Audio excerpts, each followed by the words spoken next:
Vamos iniciar então o Evangelho, né?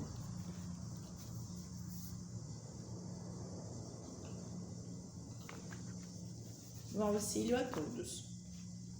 Pelos seis e por todos os que estão em eminência, para que tenhamos uma vida justa e sossegada em toda piedade e honestidade. Paulo. Comumente, em nosso recinto de conversação e prece, voltamos-nos compassivamente para os nossos companheiros menos felizes no mundo.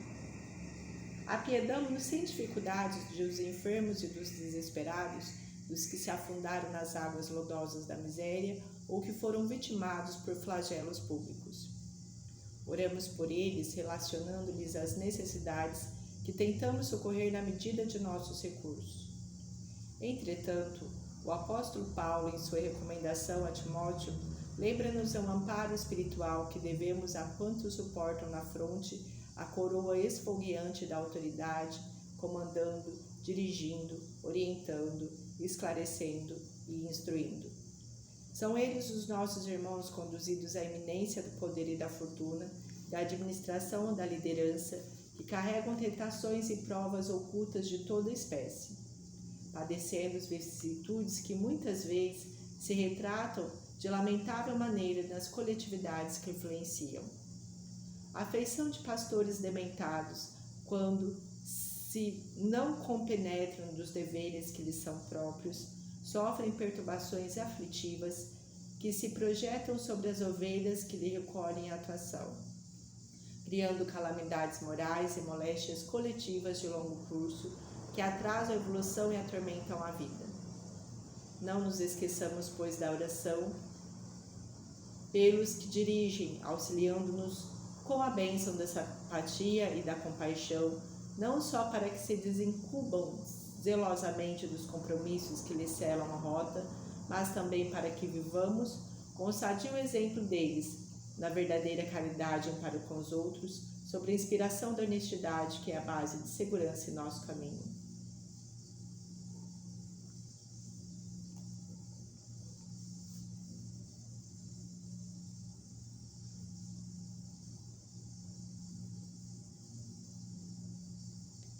Então vamos lá, vou ler de novo essa parte aqui. A afeição de pastores dementados, quando se não compenetram dos deveres que lhes são próprios, sofrem perturbações aflitivas que se projetam sobre as ovelhas que lhe recolhem a atuação, criando calamidades morais e moléstias coletivas de longo curso, que atrasam a evolução e atormentam a vida.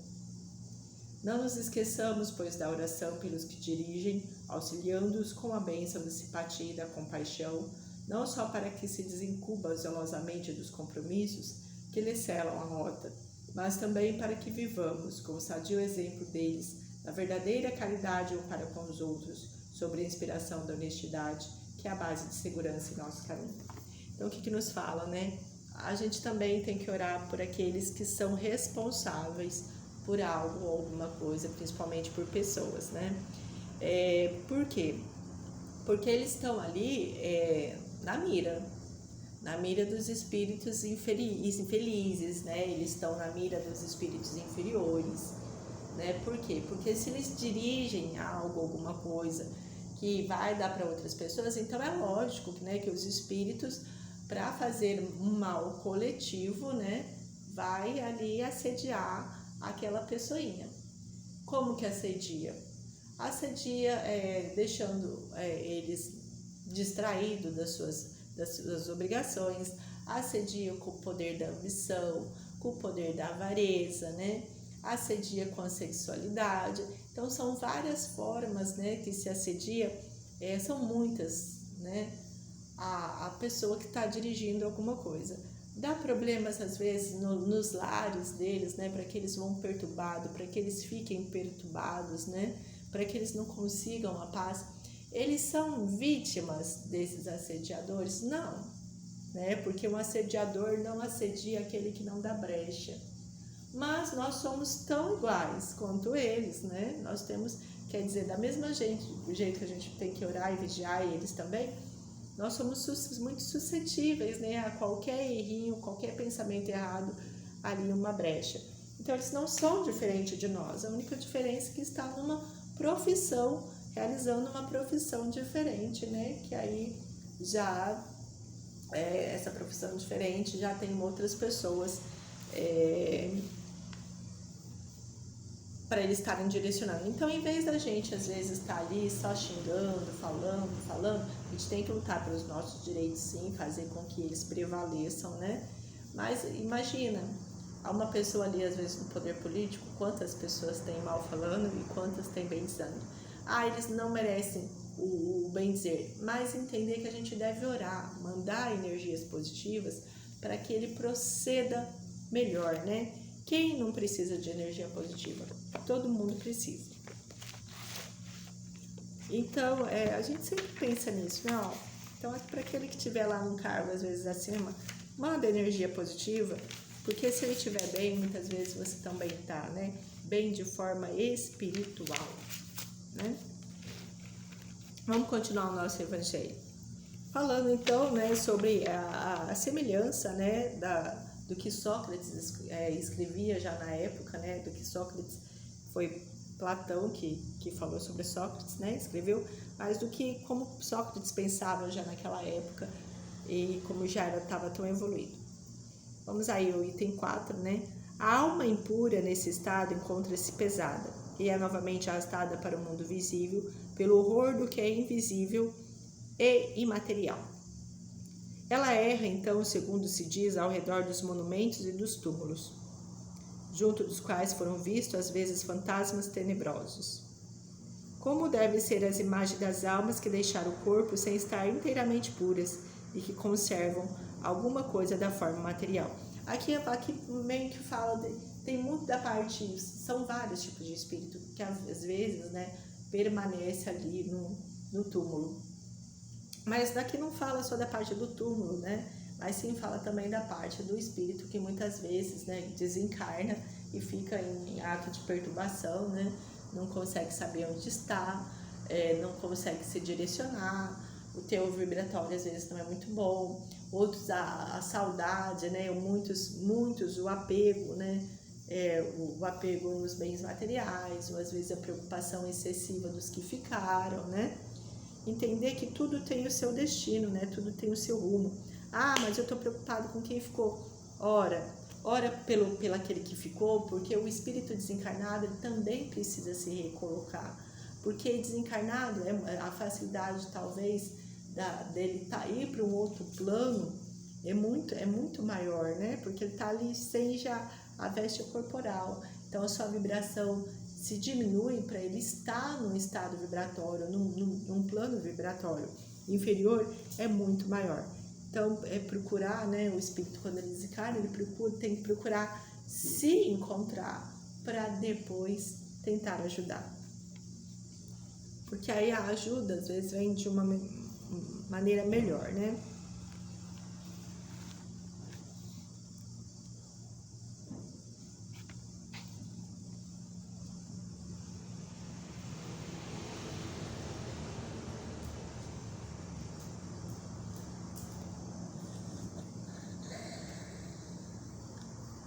Então, vamos pegar de novo aqui. Então, ela erra, então, segundo se diz, ao redor dos monumentos dos túmulos, junto dos quais foram vistos, às vezes, fantasmas tenebrosos, como devem ser as imagens das almas que deixaram o corpo sem estar inteiramente puro, e que conserva alguma coisa de forma material, o que permite aos nossos olhos percebê-la. Essas não são as almas dos bons, mas as dos maus, que são forçadas a errar nesses lugares, onde carregam as penas de sua vida passada, e onde continuam a errar até que os apetites inerentes à sua forma material as devolvam ao corpo. Então elas retornam, sem dúvida, aos mesmos costumes que durante a vida anterior eram de sua predileção. Então aqui nessa parte de se tornar ao que nos costumes anteriores eram de sua predileção, o espiritismo vê da seguinte maneira, né? Quando você bebe, você não está bebendo sozinho. Quando você fuma, você não está fumando sozinho. Quando você come, muitas vezes você não está sozinho. Tem espírito que sente fome, né? Que ele acha que ele precisa comer para estar vivo. Já viu um negócio desse? Tem uns frigoríficos, né? Eu fico horrorizada. Fora o nosso dia a dia, o prato de comida, nossa energia, tem espíritos que ficam lá no frigorífico, né? Cheios de sangue, com a energia animal, espíritos extremamente, devem estar bem inferiores, né? Ainda bastante animalizados, sugando-se aquela energia animal dos sangues, né? Tem espíritos como mente também, que a gente está aqui no prato de comida, você não faz uma oração, você está ali comendo, xingando o seu vizinho, você está comendo, pensando mal numa pessoa, você está comendo o teor material, mas toda a energia do alimento, às vezes, não está mais nem com você, né? Veio ali um espírito e sugou aquela energia que poderia estar com você, porque seu ato vibratório negativo, né, facilita isso. Então é muito importante quando a gente se alimenta, a gente agradecer, né? São poucas pessoas que fazem isso e poucas pessoas que dão real valor na hora de se alimentar, né? Comer apenas aquilo que é necessário ao seu corpo e aquilo que é necessário ao seu corpo, né? Que a gente não faz isso, a gente come bobeira e come a mais do que o corpo precisa. Então são poucas pessoas que realmente dão valor ao combustível que vai entrar nesse instrumento que chama nosso corpo. A gente precisa aprender a ter mais responsabilidade, né?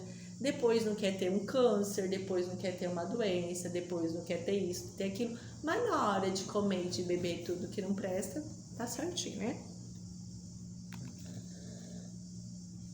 E aqui também nos fala, né, que os espíritos evoluídos, eles não ficam ali pensando no que perdeu. Já fala, né, espírito evoluído, né? Já passou, né? Já a estradinha dele já passou.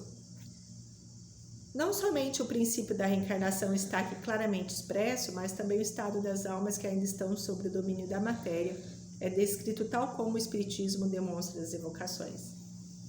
E há mais, pois afirma-se que a reencarnação é uma consequência da impureza da alma, enquanto as almas purificadas estão livres dela. Fato. Por que você tem que se reencarnar? Para você se purificar. Quando você está purificado, você precisa se reencarnar? Não. Ah, por que Jesus desceu? Jesus desceu para nos doutrinar, né? Não vamos esquecer isso, né? Tem essa grande diferença aí. O Espiritismo não diz outra coisa, apenas acrescenta que a alma que tomou boas resoluções da erradicidade e que tem conhecimentos adquiridos trará menos defeitos ao renascer, mais virtudes e mais ideias intuitivas. Eu particularmente tenho essa intuição, quando eu estive na erradicidade eu aprendi muito, né? Eu tenho isso dentro de mim. Mais virtudes e mais ideias intuitivas do que na existência precedente, e que assim cada existência marca para ela um progresso intelectual e moral. Cada existência é extremamente muito importante, né? Eu, graças a Deus, nessa, eu dei uma boa mudada, né? Ainda bem. Tem muita coisa aí para conquistar? Tem, mas fiquei mais maleável, né? Graças a Deus. Foram bastantes pedras pelos caminhos? Põe pedra que não acaba mais. Achei que ia tropeçar numa rocha, ia cair, não ia conseguir voltar. Mas, no final, tudo dá certo, né?